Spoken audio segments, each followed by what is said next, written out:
discussing about the dysrhythmias in our class. What dysrhythmia is?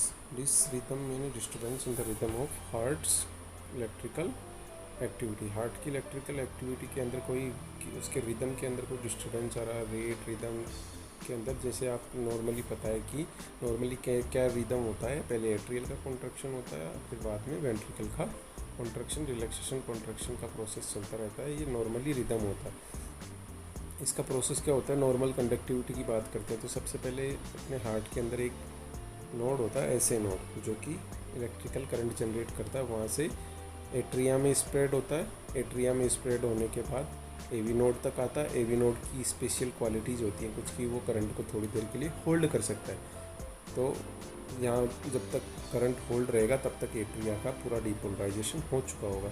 इसके बाद current आएगा ventricles में through the bundle of his.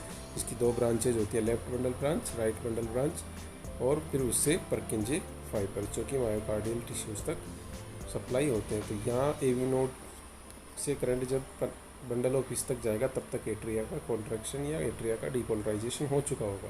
अब जैसे ही करंट नीचे आएगा यहाँ पे एट्रिया का रिपोलराइजेशन स्टार्ट हो जाएगा और इसका डिपोलराइजेशन, मतलब इसका कॉन्ट्रैक्शन हो चुका और इसका कॉन्ट्रैक्शन अब होगा. तो इसके लिए एक स्पेसिफिक परफॉर्मा या स्पेसिफिक तरीका जो है नेचर ने प्रोवाइड किया है कि दोनों एक साथ ना हो, क्योंकि अगर एक साथ होंगे तो ब्लड का जो फ्लो है वो डिस्टर्ब हो सकता है. इसलिए इसको इस तरह से बनाया गया है. तो अगर इन रिदम के अंदर कोई डिस्टर्बेंस आ रहा है तो उसको क्या बोला जाता है? डिसरिथमिया. जिसके अंदर चार तरह से मेनली अपन ने इसको कैटेगराइज किया था. सबसे पहले साइनस नोड डिसरिथमियाज, जिसके अंदर ऐसे नोड की प्रॉब्लम्स की वजह से या तो ऐसे नोड ज़्यादा काम करने लग जाए या ऐसे नोड कम काम करने लग जाए. ज़्यादा हो जाए तो टेकिकार्डिया, कम हो जाए तो ब्रेडिकार्डिया, और अब अगर कम हो जाए नॉर्मल से कम तो ब्रेडिकार्डिया. नॉर्मल कितनी होती है?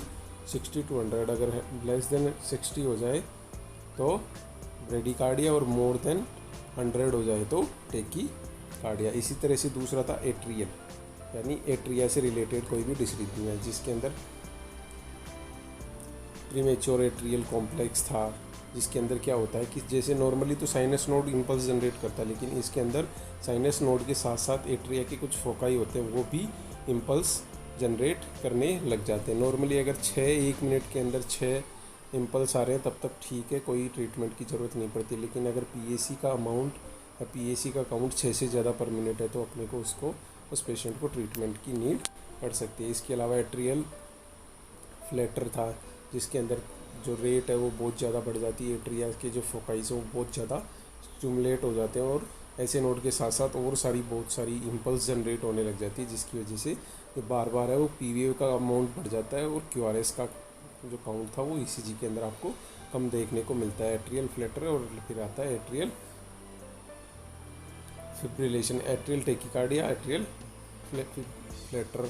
तो इस तरह से पहला था ऐसे नोड, दूसरा था एट्रिया. अगर ऐसे नोड का डिस्टर्बेंस हो रहा तो उससे रिलेटेड डिसरिथमियाज, एट्रिया का हो रहा है तो एट्रिया से रिलेटेड डिसरिथमियाज. अब इससे आगे नेक्स्ट आते हैं अपन जंक्शनल डिसरिथमिया. जंक्शन अपनी बॉडी के अंदर, जैसे अपन ने बात करा, जो हार्ट होता है इसके अंदर एक जंक्शन होता है जहाँ पे ट्रेन थोड़ा स्लो होती है. जंक्शन वही होता है जहाँ पे गाड़ी या ट्रेन थोड़ा स्लो होती है. तो करंट कहाँ स्लो होता है?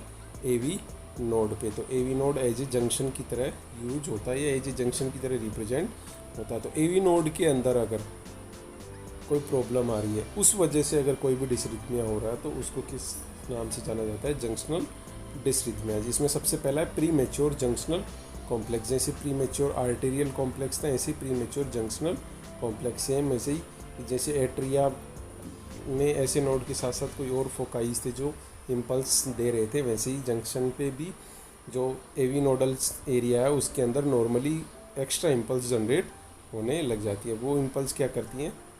दोनों तरफ जा सकती हैं. जैसे अब अपन बात करते हैं कि ये एवी नोड है. अब यहाँ से नॉर्मली तो क्या है, नॉर्मली फ्लो क्या होता है कि यहाँ से यहाँ आएगा, फिर यहाँ जाएगा, और फिर यहाँ से ये स्प्रेड होगा इस साइड में नॉर्मली. अब यहाँ पे एक्स्ट्रा इम्पल्स जनरेट होगी.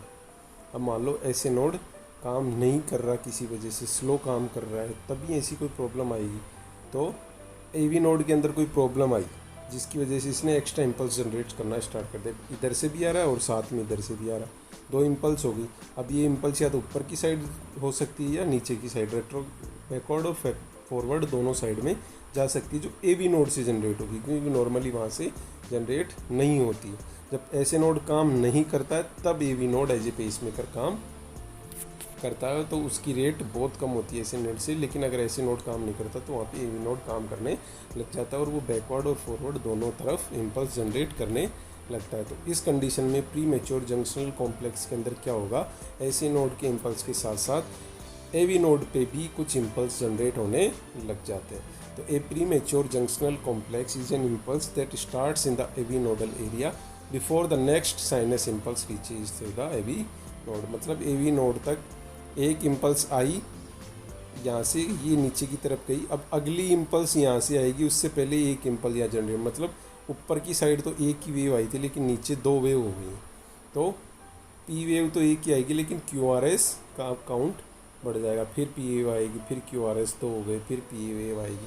तो इस तरह से क्या होगा, वेंट्रिकल के अंदर रेट बढ़ जाएगी, वेंट्रिकुलर जो रेट थी वो बढ़ जाएगी, जबकि एट्रियल रेट नॉर्मल रहेगी। Premature junctional complexes are less common than PAC. जो प्रीमेच्योर एट्रियल कॉम्प्लेक्सेस है उनसे बहुत कम पाए जाते हैं। Causes of premature junctional complex include digitalis toxicity, digitalis यानी डिजॉक्शन, जो मेडिकेशंस होती हैं जो कि हार्ट की रेट को कम कर देती हैं, उनकी जो हार्ट रेट को स्लो करने के लिए काम में ली जाती हैं, उनके यूज की या उनकी टॉक्सिसिटी की वजह से ऐसा हो सकता है। या फिर कंजेस्टिव हार्ट फेलियर और कोरोनरी आर्टरी डिजीज़ हो, इन कंडीशंस में आपको प्रीमेच्योर जंक्शनल कॉम्प्लेक्सेस देखने को मिल सकते हैं। In premature junctional complex the wave of depolarization spreads backward into the atria as well as forward into the ventricles. जैसे मैंने अभी बताया कि जो एवी नोड से इम्पल्स जनरेट हो रही है वो बैकवर्ड आ सकती है एट्रिया की तरफ और फॉरवर्ड जा सकती है वेंट्रिकल की तरफ। अगर बैकवर्ड आई तो पी वेव के साथ एक एक्स्ट्रा पी वेव जनरेट कर सकती है, पर जो ऐसे नोड से जो इम्पल्स आ रहे थे उनकी डायरेक्शन क्या थी, इस तरफ, और जब ये वापस जाएंगे तो इनकी डायरेक्शन किस तरफ होगी, इस तरफ। तो इस वजह से जो पी वेव ऊपर की बजाय ना कि नीचे की तरफ आई, क्योंकि जो करंट का डायरेक्शन है वो जस्ट अपोजिट हो गया।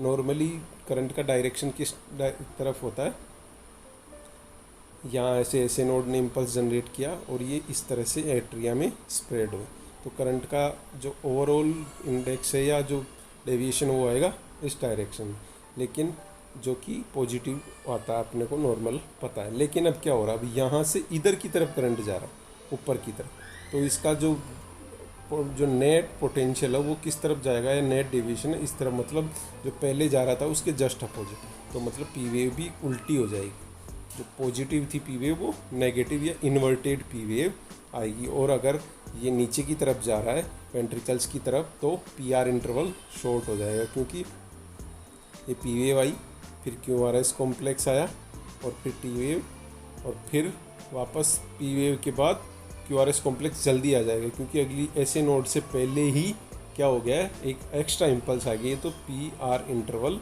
छोटा हो जाएगा क्योंकि जल्दी आ जाएगी दूसरी इम्पल। तो पी वेव के सेकंड ऐसे नोड से इम्पल्स आ रहा, उससे पहले ही दूसरा इंटरवल आ गया, तो उस वजह से दूसरा क्यू आर एस कॉम्प्लेक्स हो जाएगा, जिसकी वजह से पी आर इंटरवल छोटा हो जाएगा। अब इसके ई सी जी कैरेक्टरिस्टिक्स की बात करें तो rate 60 to 100 beat per minute होती है। ये वेंट्रिकुलर रेट की बात कर रहे हैं अपन, वेंट्रिकल्स की rate. Rhythm regular because of early beats, rhythm normally regular 60 to 100 के बीच में नॉर्मल ही माना जाता है, इरेगुलर क्योंकि इरेगुलर रिदम रेट नॉर्मल में आती है, रेगुलर नहीं है रिदम, क्योंकि कभी कभी क्या होगा, क्यू आर एस कॉम्प्लेक्स जल्दी बन जाएगा, पी वेव डबल हो जाएगी या इन्वर्टेड पी वेव हो जाएगी या पी आर इंटरवल छोटा हो जाएगा, तो ये रिदम इरेगुलर हो जाएगा। कभी एक बार एट्रिया का कॉन्ट्रैक्शन हो रहा है और उतने टाइम में तो 2 बार वेंट्रिकल का कॉन्ट्रैक्शन हो गया, तो इस वजह से जो रिदम है वो इरेगुलर हो जाएगी। पी वेव जैसे मैंने बताया इन्वर्टेड हो सकती है, मे अकर बिफोर, ड्यूरिंग और after Q R S complex, पहले भी हो सकती है, बीच क्यू आर एस कॉम्प्लेक्स के साथ भी हो सकती है और क्यू आर एस कॉम्प्लेक्स के बाद भी हो सकती है। वो डिपेंड करेगा कि जो एवी नोड की फोकाई जो वो कब इम्पल्स जनरेट करे, जैसे यहाँ से ऐसे नोड ने इम्पल्स जनरेट किया तो पी वे वाई, फिर ये यहाँ एवी नोड तक पहुँचा, एवी नोड से नीचे वेंट्रिकल तक गया, क्यू आर एस कॉम्प्लेक्स आया, फिर वापस टी वे वाई। लेकिन क्या हुआ, अब ये नॉर्मल प्रोसेस है। अब क्या हुआ, ऐसे नोड से इम्पल्स आया, उसकी वजह से पी वे वाई। अब ये पी वे वाई और क्यू आर एस कॉम्प्लेक्स ये जब नेक्स्ट यहाँ पे पहुँचेगा, क्यू आर एस कॉम्प्लेक्स की स्टार्टिंग होगी, क्यू आर एस कॉम्प्लेक्स बना, इतने में दूसरी इम्पल्स और आ गया। तो टी वेव तो बाद में आएगी, पहले उससे पहले ही छोटी सी टी वेव आके वापस से क्यू आर एस कॉम्प्लेक्स आ सकता है, वापस से क्यू आर एस कॉम्प्लेक्स आ सकता है, क्योंकि ऐसे नोड का इम्पल्स आएगा, उससे पहले यहाँ पे एक्स्ट्रा इम्पल्स जनरेट हो गई है। तो ये जो पी वेव है ये गायब भी हो सकती है इसके पहले भी, क्योंकि ऐसे नोड का अगला इम्पल्स अब इसके साथ भी आ सकता है। मतलब इन दोनों का जो अगला इम्पल्स है यहाँ से तो नॉर्मली आ रहा है, अब अगला इम्पल्स इसके साथ भी आ सकता है, इसके पहले भी आ सकता है और इसके बाद में भी आ सकता है। तो अगली जो नॉर्मल के बाद जहाँ पे पीजेसी या प्रीमेच्योर जंक्शनल कॉम्प्लेक्स होगा, वो जो क्यू आर एस कॉम्प्लेक्स है उसके पहले भी आ सकता है, क्यू आर एस कॉम्प्लेक्स के बीच में भी आ सकता है। ऐसे नोड और एवी नोड के जो इम्पल्स हैं, एवी नोड का जो इम्पल्स होगा उसकी वजह से क्यू आर एस कॉम्प्लेक्स आएगा, क्योंकि वहाँ पे नेक्स्ट इम्पल्स जनरेट हो गई है, जो कि बाई मिस्टेक है। नॉर्मली ऐसे नोड से आनी होती है। अब ऐसे नोड से आने वाली तो पी वेव जनरेट करेगी, बट जो एवी नोड से आ रही वो क्यू आर एस कॉम्प्लेक्स पहले ही जनरेट कर देगी, ऐसे नोड वाली आए उससे पहले ही। तो पी वेव और क्यू आर एस कॉम्प्लेक्स का वो हो जाएगा कोलिजन।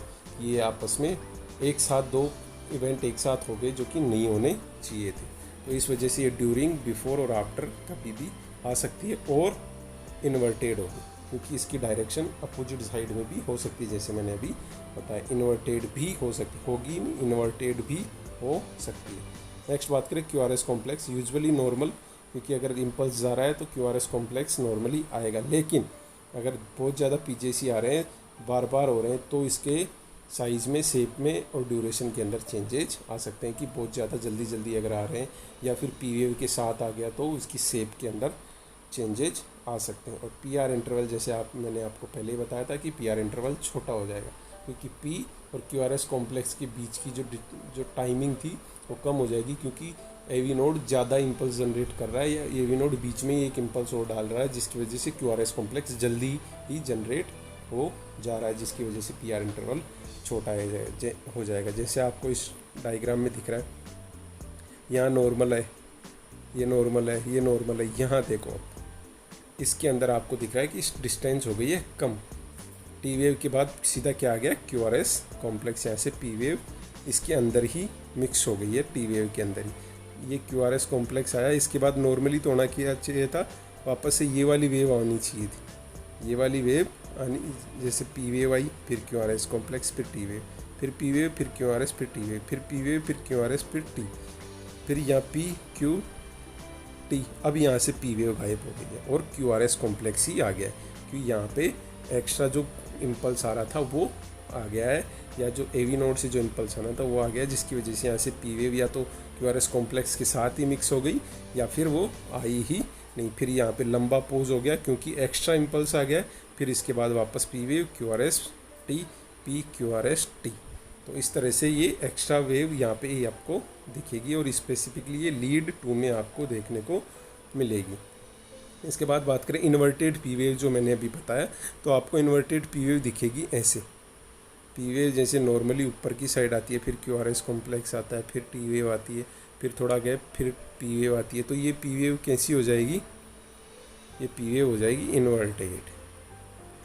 यहाँ पे ये पी वेव ऊपर ना बनने के बजाय नीचे बनेगी और फिर ये क्यू आर एस कॉम्प्लेक्स और टी, तो ये इन्वर्टेड पी वेव हो जाएगी। अगर जो एवी नोड से इम्पल्स जनरेट हो रहा है वो ऊपर की तरफ, एट्रिया की तरफ चला गया, तो ये इन्वर्टेड पी वेव आपको देखने को मिल सकती है। रेट्रोग्रेड अगर करंट जाएगा, अगर करंट एवी नोड से जो करंट या इम्पल्स जनरेट हो रहा है वो पीछे की तरफ वापस एट्रिया में जा रहा है, तो आपको रेट्रोग्रेड पी वेव दिखेगी या इन्वर्टेड पी वेव दिखेगी।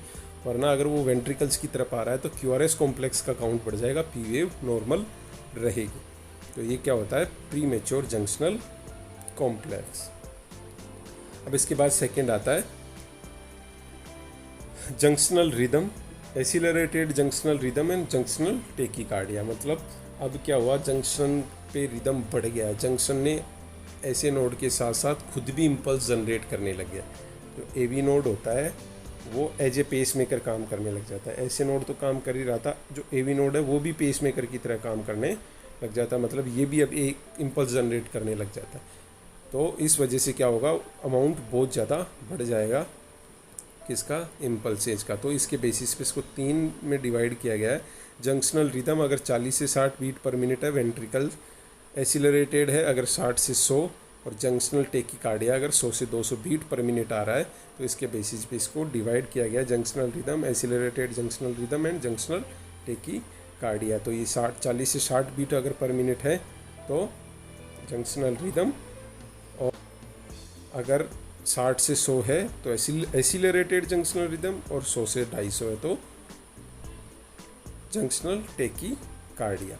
ये 3 हिस्सों में डिवाइड किया गया है। अब होता क्या है, नॉर्मली जंक्शनल और idionodal rhythm occurs when the AV node instead of sinus node become the pacemaker of the heart. Normally तो जो ऐसे नोड होता है वो पेसमेकर ऑफ हार्ट होता है कि ये यहाँ से इम्पल्स जनरेट करता है, लेकिन अब क्या हो रहा है, एवी नोड पेसमेकर बन गया है, इसने इम्पल्स जनरेट करना स्टार्ट कर दिया है। तो ये ऊपर की तरफ और नीचे की तरफ दोनों तरफ हो सकता है। अब ये होता क्यों है, when the sinus node slow, जब साइनस नोड कम काम करने लग जाता है, क्योंकि increased vagal tone when the impulse cannot be conducted through the AV node, complete heart block की वजह से the AV node automatically discharge and impulse, मतलब वेगल टोन के इंक्रीज्ड वेगल टोन यानी वेगस जो नर्व होती है उसके इंक्रीजमेंट की वजह से जो साइनस नोड स्लो हो गया, साइनस नोड स्लो हो गया है, तो क्या होगा, साइनस नोड से जो इम्पल्स है वो एवी नोड तक बहुत टाइम में पहुंचेगी, या फिर बहुत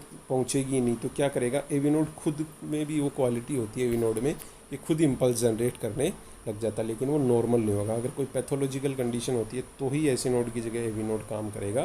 तो अगर ऐसा हो गया है, एवी नोड पेसमेकर की तरह काम करने लग गया, मतलब साइनस नोड काम नहीं कर रहा है ठीक से, तो उस कंडीशन में आपको ये junctional rhythm, accelerated junctional rhythm और जंक्शनल टेकिकार्डिया देखने को मिल सकते हैं। अब इसकी ईसीजी क्राइटेरिया क्या होगी, जैसे मैंने बताया रेट तो ये हो गया, अगर जंक्शनल रिदम 40 से 60, एसिलरेटेड 60 से 100 और जंक्शनल टेकिकार्डिया 100 से 250 बीट पर मिनट। अब रिदम की बात करें तो रिदम रेगुलर और इरेगुलर दोनों हो सकता है, रेगुलर इरेगुलर, क्योंकि रेगुलर भी हो सकता है क्योंकि एवी नोड नॉर्मली काम करेगा, एवी नोड पेसमेकर की तरह ही काम करेगा। अब यहाँ पे यूँ है कि पी वेव गायब हो सकती है, एट्रिया का कॉन्ट्रैक्शन कम हो, पी वेव कम आए, क्यूआरएस कॉम्प्लेक्स ज़्यादा, या ऐसा भी हो सकता है, या फिर इन्वर्टेड पी वेव के साथ क्यूआरएस कॉम्प्लेक्स आ रहा है, मतलब ऊपर की तरफ भी जा रही है इम्पल्स तो इन्वर्टेड पी वेव आएगी और साथ में क्यूआरएस कॉम्प्लेक्स।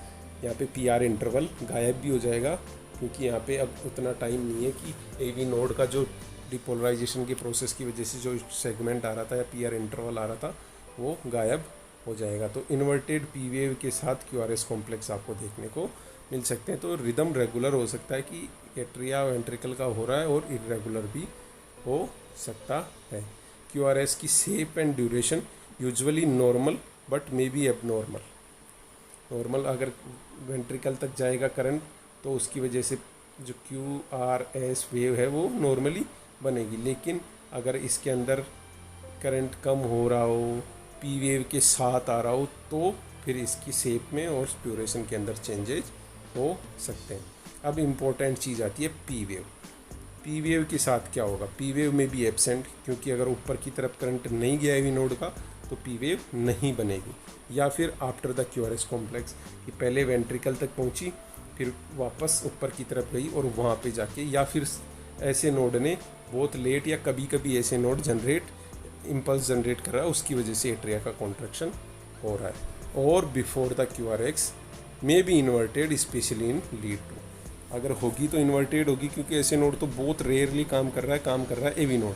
अब एवी नोड से अगर ऊपर की तरफ करंट जाएगा या इम्पल्स जाएगा तो वहाँ पे पी वेव जो है वो इन्वर्टेड ही देखने को मिलेगी, क्योंकि करंट का डायरेक्शन उल्टा हो गया है। पहले नीचे की तरफ आ रहा था, नेट जो पोटेंशियल चेंज था अब वो ऊपर की तरफ चला गया, तो वापस इन्वर्टेड पी वेव ही देखने को मिलेगी। पी वेव एब्सेंट भी हो सकती है, क्यूआरएस के बाद भी आ सकती है और क्यूआरएस के पहले भी आई, QRS के पहले आएगी तो इन्वर्टेड आएगी। इसके बाद बात करते हैं PR इंटरवल।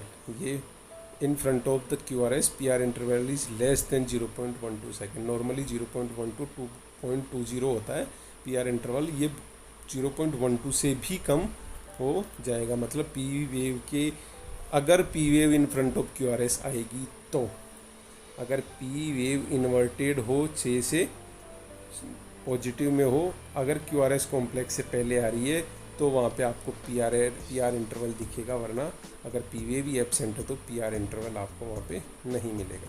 अब PQRS रेशियो की बात करें तो PQRS P वेव 0 भी हो सकती है, P वेव 1 भी हो सकती है, कि P वेव आए भी और ना भी आए। जैसे कि मैंने बताया कि अगर ऊपर की AV नोड का करंट ऊपर की तरफ बैकवर्ड में जाता है तो P वेव जनरेट होगी, क्योंकि यहाँ पे SA नोड का फंक्शन जो है वो लॉस हो चुका है, इसीलिए AV node as a pacemaker काम कर रहा है। तो इसके 3 कैटेगरीज हो सकती हैं on the basis of rate के बेसिस पे 3 कैटेगरीज है। जंक्शनल रिदम, अगर 40 से 60 beat per minute AV node generate कर रहा है तो जंक्शनल रिदम, अगर 60 से 100 बीट पर मिनट जनरेट कर रहा है तो एसिलरेटेड जंक्शनल रिदम, और 100 से 200 बीट पर मिनट कर रहा है तो जंक्शनल टेकिकार्डिया। अब देखते हैं इसकी ECG की बात करें तो यहाँ पे फर्स्ट जो है उसके अंदर आपको कहीं पे भी P वेव नहीं दिख रही है। क्या दिख रहा है? QRS और T दिख रहा है, P वेव एब्सेंट है। अगर P वेव प्रेजेंट होगी तो वो कौन सी होगी? रेट्रोग्रेड या बैकवर्ड करंट फ्लो की वजह से इन्वर्टेड P वेव आएगी। तो ये चीज़ें आपको लीड 2 में दिखेंगी, या तो P वेव एब्सेंट ही होगी, QRS के में मिक्स हो जाएगी, या फिर इन्वर्टेड P वेव आएगी। सबसे फर्स्ट इम्पोर्टेंट बात इसके अंदर जो होगी वो ये है कि प्री मैच्योर जंक्शनल में आपको P वेव या तो एब्सेंट मिलेगी या फिर मिलेगी तो मे बी इन्वर्टेड P वेव होगी। अब इसके बाद ये सेकंड ये है एसिलरेटेड मतलब थोड़ा सा ज़्यादा, 60 से 100, ये 40 से 60 बीट का आपको लग ही रहा है, क्योंकि बीच के अंदर गैप देखो कितना गैप है, हर रिदम के बाद कितना गैप है, तो मतलब रेट बहुत कम है। अब सेकेंड ECG पे आते हैं, इसके अंदर गैप कम हो गया है, जो गैप इतना था वो गैप इतना ही रह गया, मतलब इसके अंदर रेट बढ़ गई है। ECG वैसी ही आएगी, QRS कॉम्प्लेक्स P वेव नहीं आ रही है, P वेव आएगी तो इन्वर्टेड P वेव जो आपको छोटी सी देखने को मिल सकती है इसके अंदर, इसको जूम करके देखो, ये P वेव आपको थोड़ा सा देखने को मिल सकता है इन्वर्टेड, बाकी P वेव एब्सेंट भी हो सकती है और QRS के साथ मिक्स भी हो सकती है, लेकिन यहाँ पे रेट बढ़ गया है, जितना गैप यहाँ आ रहा था वो गैप इतना हो गया है। अब बात करते हैं टेकिकार्डिया, जंक्शनल टेकिकार्डिया, मतलब रेट और भी बढ़ गया है, 100 से 250 हो गया है, तो इसके अंदर और भी कम हो जाएगा। P वेव इन्वर्टेड दिख रही है आपको, या तो एब्सेंट होगी या इन्वर्टेड होगी, तो इसके अंदर आपको जूम करके देखना, P वेव इन्वर्टेड नीचे की तरफ जा रही है, QRS कॉम्प्लेक्स T, ये P वेव है, ये QRS complex T, inverted P wave, QRS complex T, inverted P wave, QRS complex T। तो यहाँ पे रेट बहुत ज़्यादा बढ़ गया है, इन्वर्टेड P वेव आ रही है, या फिर एब्सेंट भी हो सकती है P वेव। तो इस तरह से ये जो प्रोसेस होगा या ये जो डिसरिथमिया होगा, इसको बोला जाता है junctional rhythm, accelerated junctional rhythm, या फिर जंक्शनल टेकिकार्डिया। अगर 40 से 60 बीट पर मिनट है तो जंक्शनल रिदम, 60 से 100 बीट पर मिनट है तो एसिलरेटेड जंक्शनल रिदम, और 100 से 250 बीट पर मिनट है तो जंक्शनल टेकिकार्डिया। आपको ECG से क्लियरली पता चल रहा होगा कि इसमें रेट कम है, इसमें थोड़ी ज़्यादा हो गई, इसमें और भी ज़्यादा हो गई। अब इसका ट्रीटमेंट की बात करें तो जंक्शनल रिदम में produce sign and symptoms of reduced cardiac output कम हो सकता है इसकी वजह से, और treatment is same as bradycardia, क्योंकि इसके अंदर भी रेट कम हो रही है। ऐसे नोड काम नहीं कर रहा है, AV नोड काम करेगा तो AV नोड में भी बहुत कम काम करेगा, या फिर एट्रिया का काम बहुत कम हो जाएगा, क्योंकि एट्रिया तक इम्पल्स ही नहीं जाएंगे तो एट्रियल कॉन्ट्रैक्शन बहुत कम हो जाएगा, या फिर कभी कभी होगा तो इन्वर्टेड P वेव आएगी, जिसकी वजह से जो डिपोलराइजेशन का करंट है वो अपोजिट साइड में चला जाएगा। तो इसकी वजह से इसका जो ट्रीटमेंट होगा वो साइनस ब्रेडिकार्डिया का की तरह ही होगा। पेसमेकर यूज कर सकते हैं, कार्डियोवर्जन यूज कर सकते हैं। इसके बाद बात करें वेंट्रिकुलर डिसरिथमिया। अब ये जंक्शनल हो गया, जंक्शनल के अंदर अपन ने दो चीज़ें देखी, जंक्शनल प्रीमेच्योर जंक्शनल कॉम्प्लेक्स, जिसके अंदर क्या हो रहा था, जो कुछ इम्पल्स एवी नोड की फोकाइज हैं वो कुछ इम्पल्स जनरेट कर रहे थे बीच बीच में कि 1 मिनट के अंदर 2 4 5 इम्पल्स तक जनरेट हो रहे हैं। तो प्री मेच्योर कॉम्प्लेक्स की जब अपन बात करते हैं तो उसके अंदर आता है कि जो एबनॉर्मल फोकाइज हैं वो एबनॉर्मल इम्पल्स जनरेट करने लग जाते हैं, लेकिन अगर उनका रेट बहुत ज़्यादा बढ़ जाता है तो उसको क्या बोला है यहाँ पे, junctional rhythm, acylated junctional rhythm या जंक्शनल टेकीकार्डिया, जो कि उसकी रेट के अपॉन बेसिस है। अब आते हैं अपन वेंट्रिकल पे। साइनस नोड हो गया, एट्रिया हो गया, जंक्शन हो गया, एवी नोड, और अब आ गया वेंट्रिकल। अब बात करते हैं वेंट्रिकुलर डिसरिथमियाज की। अगर वेंट्रिकल के अंदर ऐसी कोई प्रॉब्लम आ रही है कि ऐसे नोड के अलावा वेंट्रिकल की जो मसल्स हैं वो एक्स्ट्रा इम्पल्स जनरेट कर रही हैं, तो क्या होगा, QRS कॉम्प्लेक्स का अमाउंट बढ़ जाएगा या वेंट्रिकुलर डिपोलराइजेशन का अमाउंट बढ़ जाएगा, वेंट्रिकुलर कॉन्ट्रैक्शन का अमाउंट बढ़ जाएगा। तो इसका फर्स्ट टाइप ऑफ डिसरिथमिया इसमें प्री मेच्योर वेंट्रिकल कॉम्प्लेक्स। जैसे प्री मेच्योर एट्रियल कॉम्प्लेक्स था, प्री मेच्योर जंक्शनल कॉम्प्लेक्स था, वैसे pre mature ventricular complex is an impulse that starts in a ventricle and is conducted through the ventricles before the next normal sinus impulse। मतलब ऐसे node से impulse generate हुई, वो आई AV node, और एवी node से यहाँ स्प्रेड हुई normally. यहाँ पे बना PQRST, ये नॉर्मली बना। अब क्या हुआ, यहाँ पे जो वेंट्रिकल है, वेंट्रिकल में किसी फोकाई ने एक्स्ट्रा इम्पल्स जनरेट कर दी इससे पहले कि अगला ऐसे नोड का इम्पल्स आए। तो यहाँ पे क्या होगा, पी वेव बनी थी, QRS कॉम्प्लेक्स बना था। अब टी वेव के बनने से पहले ही हो सकता है या टी वेव के बाद हो सकता है, तो एक्स्ट्रा QRS कॉम्प्लेक्स आ जाएगा। अगर जो वेंट्रिकल के फोकाइज हैं वो इम्पल्स जनरेट करेंगे, तो अगला ऐसे नोड आए, पी वेव जनरेट हो, उससे पहले इसने एक्स्ट्रा इम्पल्स दे दी, तो QRS कॉम्प्लेक्स बढ़ गया। फिर मान लो पी वेव आई एक, फिर QRS कॉम्प्लेक्स आ गया, फिर QRS कॉम्प्लेक्स आ गया। तो इस तरह से अगर हो रहा है कि वेंट्रिकल के अंदर से जो इम्पल्स है वो जनरेट होने लग जाएं बिफोर द ऐसे नोड के जो नॉर्मल इम्पल्स हो वो वेंट्रिकल तक आती हैं, तो वेंट्रिकल का कॉन्ट्रैक्शन बढ़ जाएगा, वेंट्रिकल का डिपोलराइजेशन बढ़ जाएगा। तो उस कंडीशन को क्या बोला जाता है, प्रीमेच्योर वेंट्रिकल कॉन्ट्रैक्शन। ये कैसे अकर हो सकता है, इसका पीछे का रीजन है, it occurs in healthy peoples specially with the use of caffeine, nicotine और अल्कोहल। ऐसी जो स्टिमुलेटिंग फैक्टर्स होते हैं उनके यूज की वजह से नॉर्मल पीपल्स में भी ऐसा हो सकता है। इसके अलावा they are also caused by cardiac ischemia, infection हो तो इंक्रीज वर्कलोड ऑन हार्ट, जैसे कि एक्सरसाइज में, फीवर में, हाइपरवोलीमिया में, हार्ट फेलियर में, टेकीकार्डिया में। इन सब कंडीशंस में क्या होता है, जो हार्ट का वर्कलोड है वो बढ़ जाता है। इसके अलावा डिजिटल इसकी टॉक्सिसिटी है, हाइपोक्सिया है, एसिडोसिस है, इलेक्ट्रोलाइट इम्बैलेंस और स्पेशली हाइपोकेलीमिया। इन कंडीशंस के अंदर आपको देखने को मिल सकता है कि वेंट्रिकुलर डिसरिथमिया या प्री मेच्योर वेंट्रिकुलर कॉम्प्लेक्स आपको देखने को मिल सकता है। नेक्स्ट इसमें बात करें तो in the absence of disease PVCs are not serious. मतलब अगर कोई डिजीज़ जैसे मायोकार्डियल इन्फेक्शन या कोई भी ऐसी कंडीशन जो अंडरलाइंग कोज है, अगर वो एब्सेंट है, मतलब किसी स्टिमुलेटिंग फैक्टर की वजह से या नॉर्मली अगर ऐसा हो रहा है, तो इसलिए कोई सीरियस प्रॉब्लम नहीं है। In the patients with an acute MI PVCs में indicate for more aggressive therapy. पर अगर किसी बीमारी के साथ PVC अगर आपको देखने को मिल रहा है, जैसे MI के साथ, मायोकार्डियल इन्फेक्शन के साथ अगर PVC है, तो आपको अग्रेसिव थेरेपी या इमीडिएट ट्रीटमेंट करने की ज़रूरत पड़ सकती है। PVCs may indicate the possibility of angine VT या ventricular tachycardia.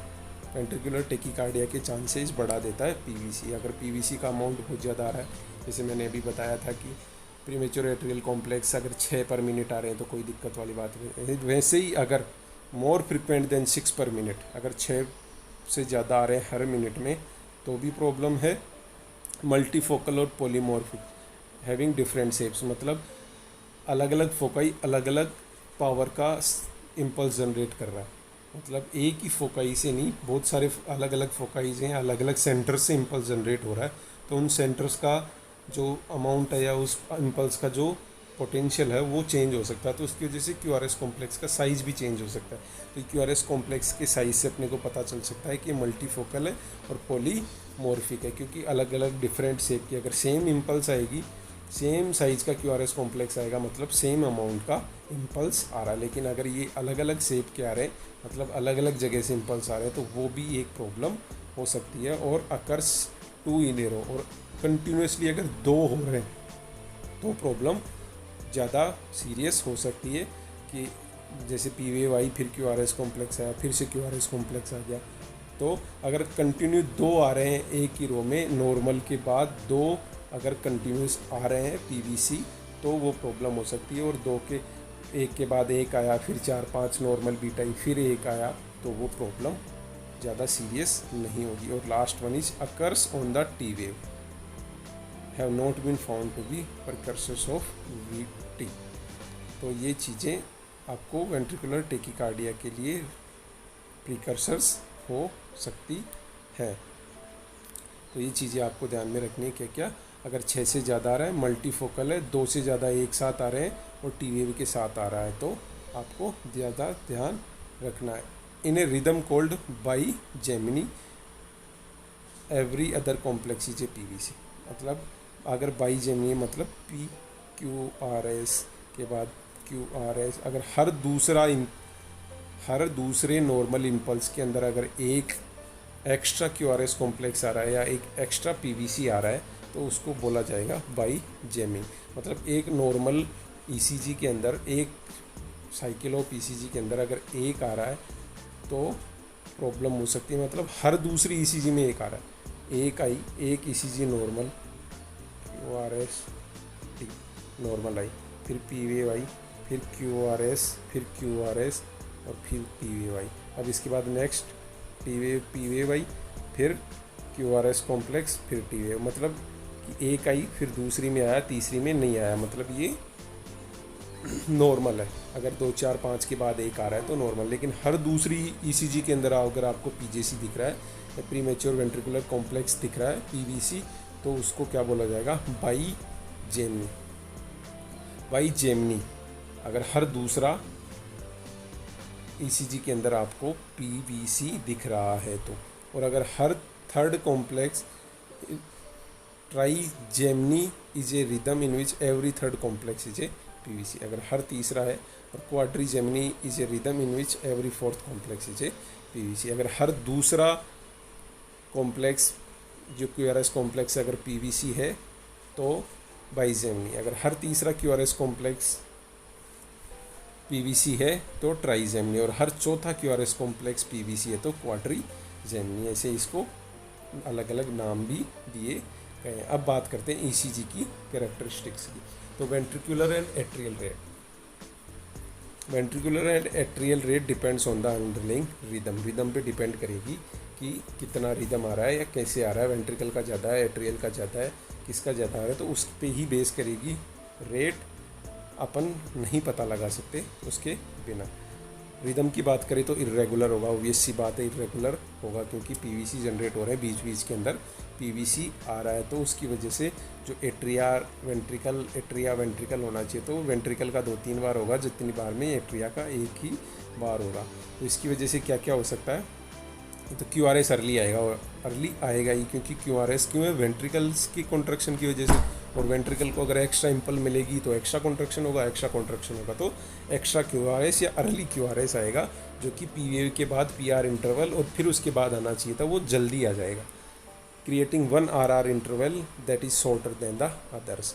Are R interval होता है 2, जैसे मैंने बताया था, P Q R S T, P Q R S T. तो जो 2 आर वेव्स के बीच का डिफरेंस है वो होता है आर आर इंटरवल। तो अगर नॉर्मल चल रहा है तो आर आर इंटरवल नॉर्मल आएगा, लेकिन पीजेसी है तो पीजेसी में क्या होगा, नॉर्मल से जल्दी आ जाता है, तो इसके अंदर क्या होगा, टी वेव के आने से पहले ही पीजेसी आ गया, तो जो आर आर इंटरवल है ये छोटा हो जाता है। एंड पीपी इंटरवल में भी रेगुलर, पीपी इंटरवल में भी रेगुलर हो सकता है, पी और पी के बीच में, 2 पी वेव्स के बीच का जो इंटरवल है, indicating the PVC did not depolarise the sinus node. मतलब कि पीवीसी की वजह से साइनस नोड पे इफेक्ट नहीं पड़ रहा अगर पीपी इंटरवल रेगुलर आ रहा है तो। अब बात करें क्यूआरएस के शेप एंड ड्यूरेशन की, तो ड्यूरेशन इज 0.12 सेकेंड्स और लॉन्गर। क्यूआरएस अगर आएगा तो नॉर्मली 0.12 सेकेंड का आएगा या उससे ज़्यादा आएगा। शेप बिजारे हो सकती है और एबनॉर्मल हो सकती है, क्योंकि टी वेव के अंदर मिक्स भी हो सकता है। Q R S complex P wave absent हो सकती है या पी वेव के साथ मिक्स भी हो सकता है, तो इस वजह से बिजारे या एक अजीब सी स्ट्रक्चर देखने को मिल सकते हैं। पी वेव की visibility of P wave depends on the timing of the P V C may be absent, क्योंकि अगर बार बार इम्पल्स जनरेट हो रहे हैं, क्यू आर एस कॉम्प्लेक्स ज़्यादा आ रहे हैं, तो पी वेव एब्सेंट भी हो सकता है। या फिर क्यू आर एस और टी वेव के बीच में ही कहीं छुप गई हो, कि जब वेंट्रिकल का डिपोलराइजेशन हो रहा था उसी वक्त एट्रियल का डिपोलराइजेशन हुआ और पी वेव अलग से पी वेव का डेविएशन आया ही नहीं, या फिर क्यू आर एस से पहले भी हो सकती है। If the P wave follows the Q R S the shape of P wave में बी डिफरेंट। अगर पहले पी वेव आ रही है फिर क्यू आर एस आ रहा है, तो उसके बीच का डिफरेंस इतना नहीं होगा, तो इस वजह से पी वेव के शेप में भी चेंज आ सकता है। पी आर इंटरवल, अगर पी वेव है पहले, तो पी आर इंटरवल आपको देखने को मिलेगा जो कि कम होगा 0.12 सेकेंड्स से। अगर P wave Q R S complex से पहले है, तो अगर एब्सेंट ये पी वेव, तो वहाँ पे कोई पी आर इंटरवल नहीं होगा। और पी क्यू आर एस का रेशियो 0:1 और 1:1 या 1:2, 0:2, 1:2, 1:3, 1:4 कुछ भी हो सकता है। वो डिपेंड करेगा कि कितने इम्पल्स जनरेट कर रहे हैं वेंट्रिकल के फोकाइज। अब बात करते हैं इसकी ईसीजी की। ईसीजी में जो अभी मैंने सारी चीज़ें बताई वो क्लियर हो जाएंगी। सबसे पहले तो अपन ने बताया था कि आर इंटरवल छोटा हो जाएगा। अब यहाँ देखो, नॉर्मली दो वेव्स के बीच में आर इंटरवल इतना था, सेकंड इतना, थर्ड इतना, ये फिक्स होना चाहिए था। लेकिन यहाँ पे आर इंटरवल कितना है, इतना ही, क्योंकि ये इस आर वेव और इस आर वेव के बीच में ये आर वेव जो है वो जल्दी आ गई, ये पीवीसी है, मतलब प्री मैच्योर वेंट्रिकुलर कॉम्प्लेक्स है जो जल्दी जनरेट हो गया ये वाला। तो इसकी वजह से जो ये इम्पल्स यहाँ आनी चाहिए थी वो यहीं आ गई, मतलब आर इंटरवल छोटा हो गया। अब यहाँ पे देखने को मिल रहा होगा क्योंकि आपको पी वेव बहुत कम दिख रही है। पी वेव जैसे यहाँ पे टी के बाद पी आ रही है, लेकिन आगे यहाँ पे आपको इसमें भी नहीं दिख रही, इसमें दिख रही है, इसमें नहीं दिख रही, इसमें नहीं दिख रही, तो ये टी वेव ही है। या फिर टी वेव इसके साथ मिक्स हो गई, तो इसकी वजह से जो नीचे का जो शेप है क्यू आर एस कॉम्प्लेक्स का वो चेंज हो गया। तो पी वेव में भी एब्सेंट हो सकती है। पी आर इंटरवल छोटा हो जाएगा, आपको दिख ही रहा है। पी आर इंटरवल नॉर्मली कितना होता है, पी के स्टार्टिंग पूरी पी वेव आती है और आर वेव के स्टार्ट होने तक का, क्यू वेव के स्टार्ट होने तक का टाइम होता है पी आर इंटरवल, तो वो बहुत कम हो गया है पी आर इंटरवल। जैसे मैंने बताया, पी वेव एब्सेंट भी हो सकती है, आर इंटरवल छोटा हो जाएगा। क्यू आर एस कॉम्प्लेक्स का शेप आपको दिख रहा है कि बहुत जगह जहाँ जहाँ पी जे सी आ रहा है क्यू आर एस कॉम्प्लेक्स का शेप भी बिगड़ रहा है। यही चीज़ें अपन ने पीछे देखी थी कि जो रिदम है वो चेंज हो रहा है, क्यू आर एस कॉम्प्लेक्स का बिजारे और एबनॉर्मल शेप आ रहा है। पी वेव में भी एब्सेंट थी या फिर टी वेव के साथ मिक्स थी या क्यू आर एस कॉम्प्लेक्स के साथ मिक्स थी। पी आर इंटरवल छोटा हो गया था और क्यू आर एस और पी का रेशियो भी 0.011112 भी हो सकता है। मतलब प्री मेच्योर वेंट्रिकुलर कॉम्प्लेक्स में क्या हो रहा है कि जब ऐसे नोड से इम्पल्स आ रहा था, वो इम्पल्स एवी नोड तक आया, एवी नोड से वेंट्रिकल में गया, तो P Q R S T बना। लेकिन उसके साथ साथ वेंट्रिकल से एक एक्स्ट्रा इम्पल्स जनरेट हो गया, तो वेंट्रिकल का इम्पल्स क्या करेगा, वेंट्रिकल का कॉन्ट्रैक्शन करेगा। वेंट्रिकल का कॉन्ट्रैक्शन करेगा तो उसको कौन रिप्रेजेंट करता है, क्यू आर एस कॉम्प्लेक्स। मतलब extra Q R S complexes आपको, या थोड़े अजीब स्ट्रक्चर के क्यू आर एस कॉम्प्लेक्स या टी वेव या पी वेव आपको देखने को मिलेंगी, क्योंकि वो मिक्स हो जाते हैं। पी वी के साथ नीचे क्यू आर एस कॉम्प्लेक्स वैसे तो अलग अलग होता है कि पी वेव अलग आएगी फिर क्यू आर एस कॉम्प्लेक्स आएगा, लेकिन पी वेव के साथ ही Q R S complex generate हो रहा है, क्योंकि एक्स्ट्रा फोकाइज जो है वो इम्पल्स जनरेट करें, तो उसकी वजह से वहाँ पे क्यू आर एस कॉम्प्लेक्स ज़्यादा बनने लग जाते हैं। तो इसकी वजह से जो पी आर इंटरवल भी छोटा हो जाता है या पी वेव ही गायब हो जाती है, क्योंकि अगर रेट ज़्यादा है तो पी वेव गायब हो सकती है। कि ऐसे नोड तो 1 मिनट में बहुत कम 60 से 100 इम्पल्स ही जनरेट कर रहा है, तो वो ऐसे नोड अगला इम्पल्स जनरेट करेगा, इससे पहले ही वेंट्रिकल ने एक्स्ट्रा इम्पल्स जनरेट कर दिए, तो उसकी वजह से ऐसा देखने को मिल सकता है। इसके बाद इसके ट्रीटमेंट की बात करें तो initial treatment is aimed at correcting the coach को अपने को ठीक कर रहा है। इसके अलावा मेडिकेशंस जैसे xylocaine is the medication most commonly use for immediate short term therapy के लिए। शॉर्ट टर्म थेरेपी या मतलब थोड़े टाइम में इमरजेंसी ट्रीटमेंट के लिए अपने को जाइलोकेन या लिडोकेन यूज की जाती है। और long term pharmacotherapy for no only PVC is not indicated. अगर सिर्फ पीवीसी है तो लॉन्ग टर्म थेरेपी की ज़रूरत नहीं है, पर अगर पीवीसी किसी डिजीज़ के साथ है तो वहाँ पे आपको लॉन्ग टर्म फार्माकोथेरेपी यूज करने की ज़रूरत पड़ सकती है, जैसा कि मैंने स्टार्टिंग में बताया था। अब आता है नेक्स्ट वेंट्रिकुलर टेकीकार्डिया। टेकीकार्डिया मतलब अमाउंट या रेट जो है बहुत बढ़ गया है, मतलब more than exceeding 100 beats per minute. Ventricular tachycardia is defined as 3 or more PVCs in a premature ventricular complex. बहुत ज़्यादा आ रहे हैं, मतलब 3-4 एक साथ आ रहे हैं, फिर उसके बाद एक पीवी आ रही है, फिर 3-4 पीवीसी एक साथ आ रहे हैं, फिर एक पीवी आ रही है। मतलब एक बार जब एट्रिया का कॉन्ट्रैक्शन होना उतनी देर में 3 से 4 बार वेंट्रिकल्स का कॉन्ट्रैक्शन हो रहा है। इसकी वजह से जो रेट है वो बढ़ जाएगी। The cause is as similar as PVC. PVC जैसा ही कोज हो सकता है कि समटाइम्स ड्यू टू स्टिमुलेंट्स की वजह से या फिर अंडरलाइंग किसी डिजीज़ की वजह से। It is usually associated with coronary artery disease and may precede ventricular fibrillation. या वेंट्रिकुलर फिब्रिलेशन का मतलब अगर टेकीकार्डिया से भी बहुत ज़्यादा रेट हो गया तो वो फिब्रिलेशन कहलाता है। VT is an emergency because the patient is usually unresponsive and pulseless. हमेशा नहीं, लेकिन कभी कभी अनरेस्पॉन्सिव और पल्सलेस हो सकता है, इसलिए VT बहुत ज़्यादा ज़रूरी या वेंट्रिकुलर टेकीकार्डिया एक इमरजेंसी कंडीशन मानी जाती है। अब इसके ECG कैरेक्टरिस्टिक वेंट्रिकुलर टेकीकार्डिया का मतलब सिंपली वही है पीवीसी की तरह ही, कि इसमें भी क्या हो रहा है, ऐसे नोड का इम्पल्स आ रहा था, उससे पहले यहाँ से कुछ फोकाइज ने एक्स्ट्रा इम्पल्स जनरेट किए, जिसकी वजह से मोर देन 100 हो गई वेंट्रिकुलर की कॉन्ट्रैक्शन रेट। तो इसको क्या बोला गया, ventricular tachycardia. Ventricular atrial rate 100 to 200 beats per minute. 100 से ज़्यादा 200 बीट तक अगर हो रही है तो वेंट्रिकुलर रेट बढ़ जाएगी, उसको वेंट्रिकुलर टेकीकार्डिया कहा जाएगा। Atrial rate depends on the underlying rhythm. जो एट्रिया का रिदम है वो जिसमें वेंट्रिकल रेट की बात की है 100 से 200 हो जाएगी, पर एट्रिया का रिदम वो ऐसे नोड पे डिपेंड करेगा कि ऐसे नोड कैसे काम कर रहा है या रेस्पॉन्ड किस तरह से रेस्पॉन्ड कर रहा है। कम भी हो सकता है, नॉर्मल भी हो सकता है, 60 से 100 के बीच में। रिदम की बात करें तो रिदम तो एट्रियल रिदम रेगुलर हो सकता है और ये इर्रेगुलर होगा। यहाँ पे कर लेना इर्रेगुलर, या रेगुलर भी हो सकता है कि एट्रिया भी नॉर्मली कॉन्ट्रैक्ट हो रहा है और उसके साथ साथ वेंट्रिकल भी नॉर्मली कॉन्ट्रैक्ट हो रहा है, तो रेगुलर भी हो सकता है। पर अगर एट्रिया नॉर्मली कॉन्ट्रैक्ट नहीं हो रहा है और वेंट्रिकल बहुत ज़्यादा हो गया तो उसकी वजह से इर्रेगुलर भी हो सकता है। तो यूजुअली रेगुलर और इर्रेगुलर दोनों इसमें नोट कर लेना। QRS का शेप एंड ड्यूरेशन है वो 0.12 सेकेंड्स और मोर हो सकता है। QRS की बात कर रहा हूँ, नॉट PR इंटरवल। ज़्यादा भी हो सकता है, बिजारे और एबनॉर्मल शेप हो सकती है। PVA very difficult to detect, क्योंकि यहाँ पे अगर वेंट्रिकल की रेट 100 से 200 हो जाएगी तो वहाँ पे आपको सिर्फ QRS ही दिखेंगे, PVA बहुत मुश्किल दिखेगी, और दिखेगी भी तो बिल्कुल QRS कॉम्प्लेक्स इस शेप का नहीं बनेगा, क्योंकि इतना टाइम नहीं होता उसको, फटाफट वो केवल PVA जैसा ही दिखने लग जाता है। तो अपन PVA और QRS कॉम्प्लेक्स को डिफ्रेंशिएट नहीं कर पाते।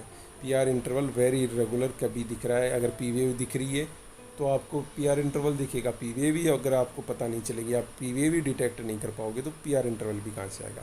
PQRS का रेशियो डिफ़िकल्ट टू डिटरमाइन, क्योंकि PVA को डिफ्रेंशिएट ही नहीं कर पाएंगे तो P और QRS का डिफरेंस कैसे पता करेंगे। जैसे इसकी ECG है, अब इसमें आपको कैसे पता चलेगा कौन सी PVA है कौन सा QRS कॉम्प्लेक्स है। तो इसके अंदर QRS कॉम्प्लेक्स की एक्टिविटी इतनी बढ़ जाती है या वेंट्रिकुलर की एक्टिविटी इतनी बढ़ गई है कि उसके अंदर ही PVA कहीं छुप रही है, कहीं हाइडन हो रही है, तो आप PVA डिफ्रेंशिएट ही नहीं कर पा रहे हो। तो वो कंडीशन कौन सी होगी, वेंट्रिकुलर टेकीकार्डिया।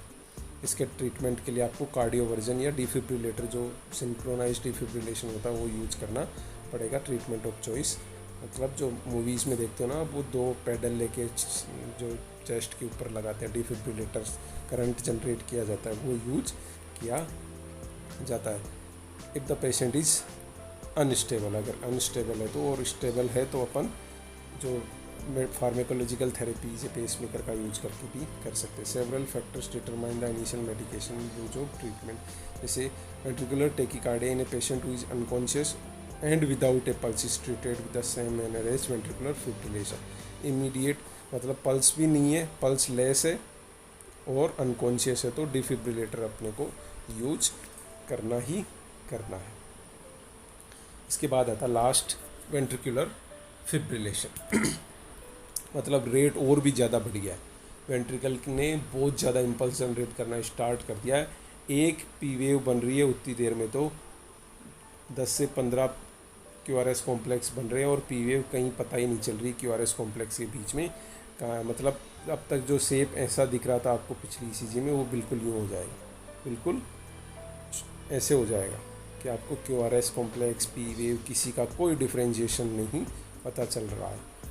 तो ventricular fibrillation is a rapid but disorganised ventricular rhythm, rapid भी है और ऑर्गेनाइज्ड भी है, मतलब कभी पूरा QRS कॉम्प्लेक्स हो ही नहीं रहा, उससे पहले इम्पल्सन रेट हो गई, मतलब QRS इतना होने तक का टाइम ही नहीं मिल रहा, बस यूं ही कभी Q बन रहा है, कभी R बन रहा है, कभी S बन रहा है, तो डिसऑर्गेनाइज्ड भी है, रैपिड भी है। Ventricular rhythm that cause ineffective quivering of the ventricles, there is no atrial activity seen, मतलब एट्रियल एक्टिविटीज़ तो आपको दिख ही नहीं रही है पूरी ECG के अंदर, केवल वेंट्रिकुलर एक्टिविटीज़ दिख रहे, रेट इतनी ज़्यादा बढ़ गई, इसके अंदर 200 से 400 तक रेट हो जाती है वेंट्रिकुलर रिदम की, 200 से 400। Causes of ventricular fibrillation are the same for VT, अगर VT को ट्रीट नहीं किया गया या VT का डायग्नोसिस नहीं हुआ, वेंट्रिकुलर टेकिकार्डिया था और वही वेंट्रिकुलर फिब्रिलेशन में कन्वर्ट हो गया, अनट्रीटेड और अनसक्सेसफुली ट्रीटेड वेंट्रिकुलर टेकिकार्डिया वो वेंट्रिकुलर फिब्रिलेशन में कन्वर्ट हो सकते हैं। इसके अलावा अदर कॉजेज है इलेक्ट्रिक शॉक की वजह से, ब्रूगाडा सिंड्रोम जिसके अंदर the patient has a structurally abnormal heart, अगर किसी के हार्ट का स्ट्रक्चर एबनॉर्मल है या कुछ ऐसा एबनॉर्मलिटी हो जिसकी वजह से हार्ट जो वेंट्रिकल्स हैं वो बहुत ज़्यादा एक्टिव हैं, तो जिसको ब्रूगाडा सिंड्रोम के नाम से जाना जाता है, तो वो भी हो सकता है। और few or no risk factors for coronary artery diseases, मतलब बहुत कम या हो सकता है कि कोरोनरी आर्टरी डिजीज भी इसके लिए रेस्पॉन्सिबल हो, फैमिली हिस्ट्री हो सकती है, और सडन कार्डियक डेथ की वजह से भी फिब्रिलेशन आपको देखने को मिल सकता है। अब वेंट्रिकुलर फिब्रिलेशन की बात करें तो इसके अंदर वेंट्रिकुलर रेट ग्रेटर देन 300 पर मिनट, मतलब 400 तक आपको वेंट्रिकुलर की रेट देखने को मिल सकती है, या 300 से 400 तक। इसके अलावा वेंट्रिकुलर का रिदम, अब 300-400 टाइम्स अगर वेंट्रिकुलर कॉन्ट्रैक्शन रिलैक्सेशन हो रहा है तो आपको रेट रिदम सब भूल जाओ, कुछ नहीं है, मतलब हार्ट इतनी फास्टली काम कर रहा है कि वो कभी भी रुक सकता है या बंद हो सकता है काम करना, मतलब डेथ हो सकती है। शेप और duration irregular, undulating waves, recognized QRS complex जैसे आपको डायग्राम में दिख रहा है, ये वेंट्रिकुलर टेकिकार्डिया था जिसमें आपको थोड़ा सा तो लग रहा था कि QRS कॉम्प्लेक्स जैसा कुछ दिख रहा है, ये वेंट्रिकुलर टेकिकार्डिया, और ये है वेंट्रिकुलर फिब्रिलेशन। अब इसमें आप कुछ कहीं भी पता नहीं लगा सकते कौन सा PV है कौन सा QRS है, QRS कभी पूरा QRS भी नहीं आ रहा है, तो इसके अंदर रेट बहुत ज़्यादा बढ़ जाने की वजह से ECG बहुत ज़्यादा सो टूथेड, या जो ऐसे जो दांत वो होते हैं ना आरी, उसके दांतों की तरह आपको दिखने लग जाती है, जैसे कि आपको एट्रियल फ्लैटर के अंदर भी देखने को, एट्रियल फिब्रिलेशन में भी देखने को मिली थी। तो इस तरह से वेंट्रिकुलर फिब्रिलेशन में ये देखने को मिलती है। अब ट्रीटमेंट ऑफ चॉइस की बात करें तो इसके अंदर the only treatment is defibrillation and activation of emergency services. Defibrillation जैसे ऑटोमेटेड एक्सटर्नल डिफिब्रिलेटर्स आजकल बेसिक लाइफ सपोर्ट के अंदर यूज किए जाते हैं, तो defibrillation is the only treatment of choice. तो ये था वेंट्रिकुलर डिसरिथमिया। वेंट्रिकुलर डिसरिथमिया में सबसे था वेंट्रिकुलर प्रीमेच्योर वेंट्रिकुलर कॉम्प्लेक्स, जिसके अंदर कुछ अमाउंट में जो फोकाइज है वेंट्रिकल के वो कभी कभी इम्पल्स जनरेट करें, तो इसकी वजह से ट्रीटमेंट की ज़रूरत नहीं पड़ती है। अगर अंडरलाइंग कोई डिजीज़ है तो ट्रीटमेंट करना है, वरना चल जाता है काम। इसके बाद आता है वेंट्रिकुलर टेकिकार्डिया। रेट बहुत ज़्यादा बढ़ गया है, PVC बहुत ज़्यादा आ रहे हैं, 3 4 या उससे भी ज़्यादा PVCs आ रहे हैं, तो वेंट्रिकुलर टेकिकार्डिया। और अगर रेट मतलब 100 से 200 तक रेट हो गया है तो वेंट्रिकुलर टेकिकार्डिया, और 300 से भी ज़्यादा 300 से 400 रेट हो गया है तो ventricular fibrillation. Next, this dysrhythmia is always characterized by the absence of an audible heart rate at palpable pulse and respiration. जो वेंट्रिकुलर फिब्रिलेशन होता है उसके अंदर हार्ट बीट भी नहीं पता चलती, क्योंकि इतना फास्टली वेंट्रिकल काम कर रहा है कि आपको हार्ट बीट का पता ही नहीं चलता है। पाल्पेबल पल्स भी है और रेस्पिरेशन भी एब्सेंट हो जाता है। Because there is no coordinated cardiac activity, cardiac arrest and death are imminent if ventricular fibrillation is not corrected immediately. अगर इमीडिएटली ठीक नहीं किया गया या फिब्रिलेट या डिफिब्रिलेटर का यूज नहीं किया गया इमीडिएटली तो आपको डेथ भी हो सकती है। The importance of defibrillation is evident in one of the recent changes in the basic life support. जैसे मैंने बताया कि जो बेसिक लाइफ सपोर्ट या BLS होता है उसके अंदर आजकल फिब्रिलेशन का यूज बहुत ज़्यादा इम्पोर्टेंट हो गया है। Placing a call for emergency assistance and calling for a defibrillator takes precedence over initiating CPR in the adult victim. मतलब पहले इमरजेंसी असिस्टेंस और डिफिब्रिलेटर के लिए आपको कॉल करना ये इम्पोर्टेंट ज़्यादा है रेदर देन CPR के। तो आपको पहले ये काम करना है और उसके बाद ही CPR स्टार्ट करना है अगर आप कोई ऐसा पेशेंट देख रहे हो। तो ये था डिसरिथमियाज। तो डिसरिथमिया क्या होता है? जब हार्ट की जो नॉर्मल एक्टिविटी होती है उसके अंदर कोई प्रॉब्लम आती है या डिस्टर्बेंस आता है। नॉर्मली हार्ट कैसे काम करता है कि हार्ट का जो पेसमेकर होता है SA नोड, वो कार्डियक इम्पल्स जनरेट करता है। वो इम्पल्स एट्रिया में स्प्रेड होती है, एट्रिया का कॉन्ट्रैक्शन या डिपोलराइजेशन होता है। उसके डिपोलराइजेशन के बाद AV नोड तक करंट जाता है। AV नोड में कुछ स्पेशल फीचर्स होते हैं, उसकी वजह से वो करंट को थोड़ा होल्ड कर लेता है। अब वो होल्ड करंट जब तक एट्रिया कम्प्लीटली डिपोलराइज हो जाता है तब तक AV नोड तक में रहता है। फिर जैसे एट्रिया कम्प्लीटली डिपोलराइज हो जाएगा वो वेंट्रिकल तक जाएगा और फिर वहाँ पे वेंट्रिकल का डिपोलराइजेशन स्टार्ट होगा। इतने में एट्रिया का रिपोलराइजेशन हो जाता है। वेंट्रिकुलर डिपोलराइजेशन ख़त्म होगा, फिर उसके बाद वेंट्रिकुलर रिपोलराइजेशन होगा। तो ये नॉर्मल रिदम। लेकिन अब इसके बीच में कोई अदर रिदम्स आ जाए, जैसे मैंने बताया ऐसे नोड कम काम करने लग जाए। सबसे पहले साइनस नोड की बात करें तो ऐसे नोड नॉर्मली 60 से 100 बीट पर मिनट करता है। तो अगर उससे 60 से कम करने लग जाए साइनस ब्रेडिकार्डिया, 100 से ज़्यादा करने लग जाए साइनस टेकिकार्डिया, अगर काम न करे तो साइनस एसिस्टोल या एरिथमिया, अगर काम करना ही बंद कर दे तो पेसमेकर। इसके बाद आता है एट्रिया। अब एट्रिया के अंदर अगर एट्रिया एक्स्ट्रा इम्पल्स जनरेट करने लग जाए, ऐसे नोड तो कर ही रहा है, ऐसे नोड के साथ साथ एट्रिया की जो मसल्स हैं वो भी इम्पल्स जनरेट करने लग जाए तो वो क्या होगा? एट्रियल डिसरिथमिया। तो वहाँ पे atrial premature atrial complex, atrial Flutter, atrial fibrillation जैसी कंडीशंस देखने को मिल सकती है। इसके बाद आता है जंक्शन। जंक्शन मतलब AV नोड। जब AV नोड में प्रॉब्लम्स आती हैं, AV नोड को अफेक्टेड होता है तो कई बार क्या होता है ऐसे नोड के साथ साथ AV नोड भी इम्पल्स जनरेट करने लग जाता है, या फिर ऐसे नोड की किसी प्रॉब्लम्स की वजह से AV नोड ही एज ए पेसमेकर काम करने लग जाता है, जिसकी वजह से जो टेकिकार्डिया या जो वेंट्रिकुलर अफेक्ट है वो ज़्यादा हो जाता है, वेंट्रिकल्स ज़्यादा अफेक्ट हो जाते हैं, जिसकी वजह से एट्रियल जो कंडीशन है वो जनरेट होती हैं, जैसे कि junctional rhythm, accelerated junctional rhythm और जंक्शनल टेकिकार्डिया। तो जंक्शनल प्रॉब्लम्स आपको देखने को मिल सकते हैं। इसके बाद आता है वेंट्रिकल। अब अगर वैसी प्रॉब्लम वेंट्रिकल के फोकाइज एक्स्ट्रा इम्पल्स जनरेट करने लग जाए, जैसे प्रीमेच्योर वेंट्रिकल कॉम्प्लेक्स है जिसके अंदर अगर 2 पर मिनट 2, 4, 5, 6 तक अगर इम्पल्स एक्स्ट्रा जनरेट हो रही है तो प्रीमेच्योर वेंट्रिकल कॉम्प्लेक्स। लेकिन अगर ये बहुत ज़्यादा बढ़ जाए तो वेंट्रिकुलर टेकिकार्डिया 100 से 200 तक हो जाए रेट, वेंट्रिकल के फोकाइज की इम्पल्स की जनरेशन की रेट 200 से 200 हो जाए तो वेंट्रिकुलर टेकिकार्डिया, और 300 से भी ज़्यादा या 300 से 400 तक हो जाए, 300 से 500 तक हो जाए तो वेंट्रिकुलर फिब्रिलेशन।